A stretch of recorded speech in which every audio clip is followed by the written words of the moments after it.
Selamat datang di Teman Ngopi. Ngopeni pikiran. Apa kabar semua?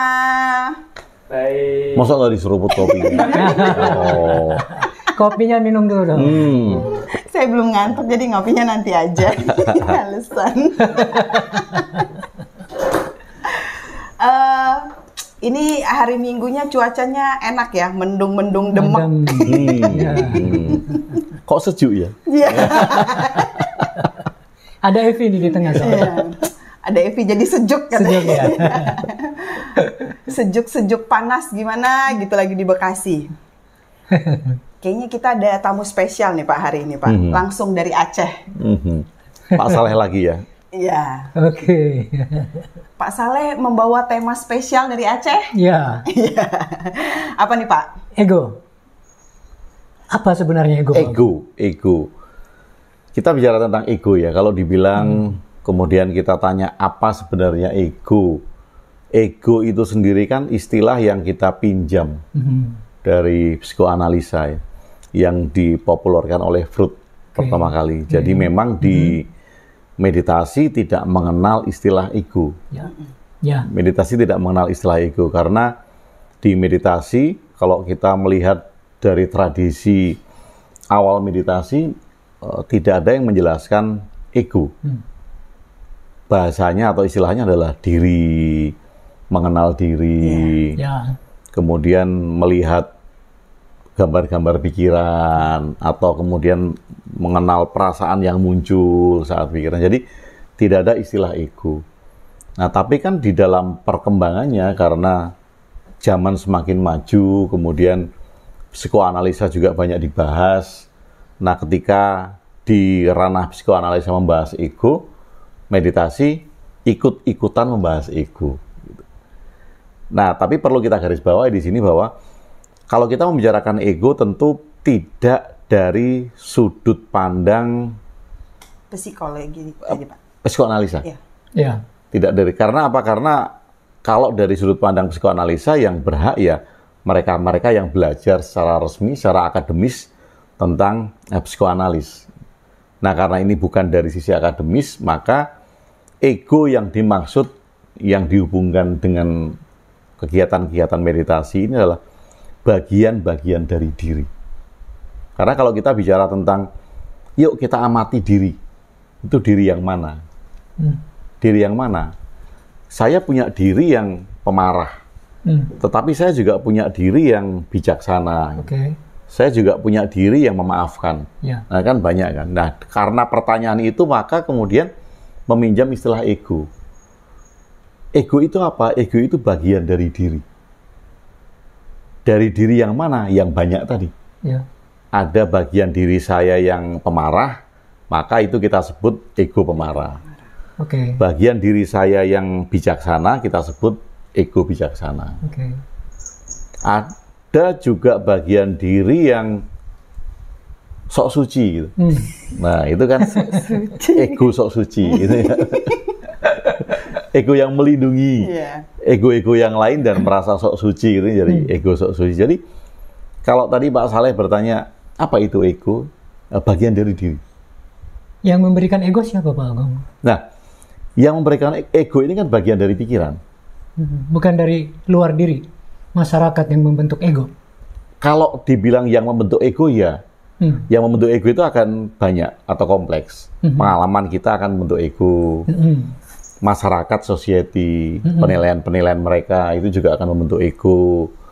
Kita belajar, baca buku, nonton video itu juga akan membentuk ego. Nah, kalau kita bicara apakah ada bagian-bagian dari luar diri yang membentuk ego? Oh, tentu banyak. Ya tadi ya, masyarakat, guru, pengetahuan, ya, buku, video itu semuanya. Profesi termasuk semuanya ego, Bang? Gelar itu masuk ego nggak? Yang diberikan masyarakat? Bukan termasuk ego, tapi dia bisa membentuk ego. Dia bisa membentuk ego. Misalnya profesi saya penulis gitu. Iya.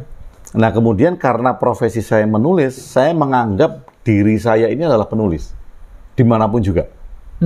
Jadi ketika saya di rumah, saya menganggap saya penulis. Ketika saya ketemu sama Evi, Saya menganggap diri saya penulis. Saya ketemu sama Pak Soleh, menganggap diri saya penulis.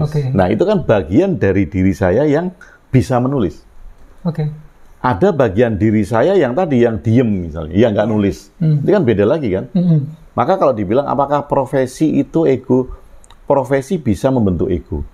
Profesi bisa membentuk ego? Bisa membentuk ego, karena kita mengakui itu sebagai bagian dari diri kita. Nah, apalagi kalau nggak bisa dilepaskan kan? Iya. Jadi kita terikat sekali dengan bagian dari diri kita itu. Padahal itu hanya satu bagian ya Pak, seperti Bapak tadi, penulis kan. Padahal mungkin kalau di rumah ego itu tidak diperlukan ya Pak ya. Jadi penempatannya tadi. Iya, penempatannya. Jadi kalau kita menyadari bahwa ada bagian diri kita yang banyak, maka kita punya banyak ego. Supaya tidak melekat dengan egonya? Kita menyadari peran atau fungsi ego itu apa. Nah, kadang-kala kan kita tidak menyadari itu kan. Kita tidak menyadari kalau saya sebagai penulis, peran ego penulis itu nulis buku. Fungsinya ya menuangkan kata-kata. Nah, ketika saya berada di rumah dan tidak menulis, nah tentu kan itu sudah nggak berperan, ego itu. Atau kalau saya lagi nikmatin kopi sama teman, itu kan sudah nggak berperan. Nah, supaya kita tidak melekat, kita sadari dulu peran dan fungsi dia apa. Cocok nggak peran dan fungsi dia pada satu momen tertentu atau situasi tertentu. Itu. Nama apakah termasuk ego, Pak Agung? Bisa membentuk ego. Nama. Nah, misalnya saya punya nama Agung gitu kan. Kemudian kalau saya mengartikan nama saya itu adalah besar, berarti saya ini calon pemimpin. Mungkin saja presiden depan itu saya. Mungkin. Nah, mungkin kan karena nama saya Agung kan. Bisa jadi. Akbar kan, besar kan. Nah, itu bisa membentuk ego. Nama itu bisa membentuk ego. Nah, yang perlu kita sadari, ego itu penting untuk kelangsungan hidup kan. Jangan sampai teman-teman mempunyai cara pandang bahwa ego itu nggak penting. Kita selalu bicarakan ego, kita selalu bicarakan tentang menekan ego, kan kita selalu bicara juga tentang egoless. Nah, jangan sampai ada pikiran bahwa ego itu nggak penting. Tapi ada pendapat dari teman saya Pak Agung, dia mengatakan bahwa ego itulah pemerkosa. Dia gimana? Memperkosa raga kita. Jadi dia dibawa ke alam anta berantah sama ego sehingga dia nggak ingat waktu, sehingga dia lupa dengan dirinya. Jadi mungkin yang dimaksud oleh teman itu adalah egois. Kita bisa egois misalnya. Saya bisa egois saat saya menulis. Egois. Saya nggak peduli ada yang manggil saya. Saya tidak peduli ada yang minta tolong sama saya. Saya egois. Saya menulis dan saya egois. Saya tutup telinga, saya nggak mau denger minta tolong, enggak ini enggak. Saya jadi egois kan. Nah, ketika saya jadi egois inilah yang memperkosa. Karena memenjarakan saya. Betul. Jadi kalau dibilang ego itu memperkosa, enggak juga. Kenapa kok dibilang enggak? Nah, sekarang pertanyaannya bisa kita balik. Kapankah kita pada hidup ini tidak memakai ego? Kapankah kita dalam hidup tidak memakai ego? Kapan coba? Kita tidur, ego, ngantuk. Ego kayaknya Pak, kan pengen istirahat. Bagian dari diri saya yang lelah, butuh tidur. Ego dan ego. Nah, itu ego yang bisa ngigo ya. Enggak, kalau Pak Bin kayaknya sering diperkosa pas tidur Pak. Itu ego. Jadi nggak sadar ya. Nah, kalau kembali lagi, apakah ego memperkosa raga? Apakah ego memperkosa raga gitu kan? Enggak. Ego memperkosa raga ketika kita menjadi egois.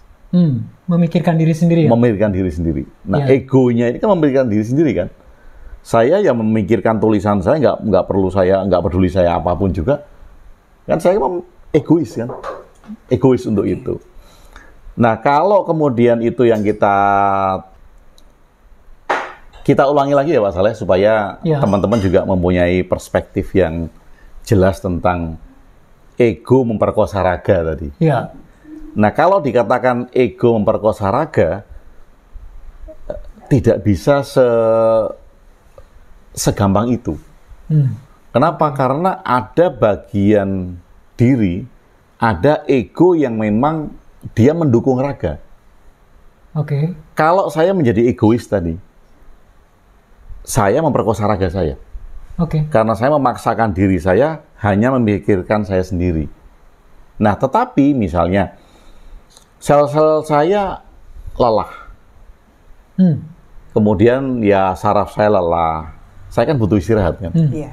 Nah, ketika ego saya menerima respon dari tubuh yang lelah dan bagian dari diri saya itu mengajak tidur, berarti dia nggak memperkosa raga dong. Dia malah berguna bagi raga. Karena bagian dari diri saya mengajak saya tidur. Karena sinyal-sinyal tubuh saya menandakan lelah, ngantuk. Nah, bagian diri saya mengajak tidur. Kecuali tadi ya, bagian diri saya sudah ngantuk, ego saya mengejar deadline. Nah, itu memperkosa. Itu memperkosa. Wah, udah ngantuk, saya paksain ngetik gitu sampai pagi, ngantuk kopi. Masih ngantuk tambah kopi lagi gitu. Yang gelas ini nggak mempan ini. Wah, harus yang gelas, yang large, yang jak. Jadi minumnya langsung pakai itu jak. Atau bisa juga raga, ego memperkosa raga pada saat orang nggak berhenti mengejar dunia. Bisakah seperti itu? Bisa, iya. Karena bagian dari diri kita mengejar keinginan. Jadi bagian dari diri kita atau ego itu memperkosa raga. Karena dia mengejar terus-menerus kan. Sampai nggak istirahat mungkin ya Pak. Sampai nggak istirahat, itu kan sifat alaminya tubuh diabaikan, raga kita kan. Sifat alami pikiran. Kalau dapat 1 juta, besok pengen 10 juta. Dapat 10 juta, besok pengen 100 juta. Betul Pak. Sudah dapat 100 juta, pengen 1 miliar. Itu nggak akan bisa bilang itu diperkosa. Iya, diperkosa. Saya kayaknya mau perkosa. Kalau 100 juta mau nggak diperkosa? Tambahin lagi nolnya 3. Tambahin 3. Iya, tambahin 100 juta tambah nolnya 3. Rela. Atau mungkin gini Pak, tadi yang saya menangkapnya gini, ketika merasa ada muncul kalimat perkosaan itu mungkin begini, ketika seorang, misal contohnya pendaki atau penyelam yang karena profesinya dan ego pendaki dan penyelamnya itu muncul, sementara dia ingin eksis kan. Nah, ketika dalam kondisi letih, lelah, dia sebetulnya sudah tidak sanggup untuk melaksanakan itu ya, menyelam atau mendaki, tapi karena egonya itu, ayo loh. Iya. Iya itu tadi, kan jadi egois kan? Iya, itu egois. Jadi mementingkan diri sendiri. Mementingkan diri sendiri. Itu kayaknya gede nafsu doang, tenaga nggak ada. Iya. Itu cuma imajinasi yang besar kan? Itu bisa dicapai Pak ya? Kalau menyadari bisa Pak Ben. Makanya kan yang kita perlukan pertama kali kan kita harus mengidentifikasi kan. Kita punya ego apa saja yang dominan. Oh ya, saya kalau ngomong sama orang, saya cenderung untuk menggurui misalnya. Oh, itu adalah ego guru misalnya gitu. Atau ketika saya sendiri, saya cenderung ingat kesedihan. Oh, ego murung gitu. Nah, dari beberapa identifikasi ini, kemudian kita bisa melihat yang paling dominan itu ego yang mana. Nah, ego yang dominan ini memberdayakan saya atau merugikan saya. Nah, tanpa identifikasi kan nggak tahu itu.